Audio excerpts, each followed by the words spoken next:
Well, there was a big change when William and Harry were born.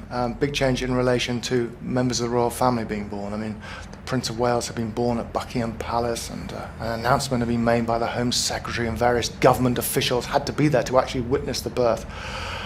Come forward 36 years or so, and William is born in a public hospital, albeit in the private wing of a hospital in central London. And his mother goes in, and she has birth in the way most women have birth today.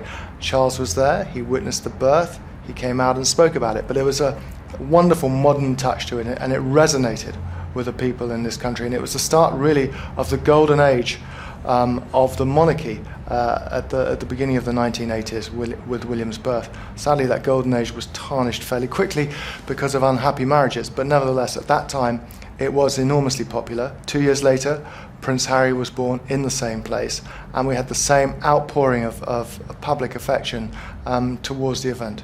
With William, I guess he began to realise at a pretty young age, when he used to speak frequently to his mother about the police that were around them, and he told her when he was about 5 years old that he wanted to be a policeman when he grew up, because this is what these were the forces on him, because the police were constantly in his life.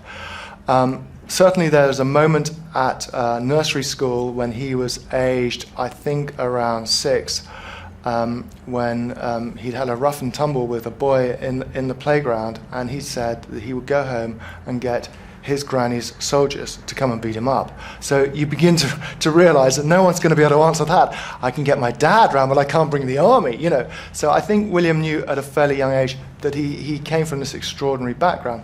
Whether he knew that the responsibility that was going to fall on his shoulders at that stage, I don't think so. I think they did terribly well, Charles and Diana, to try and protect him, to shield him. That's why you have the whole Diana routine of taking them to McDonald's and to game parks and so forth, to make them feel ordinary, because that's what their contemporaries did.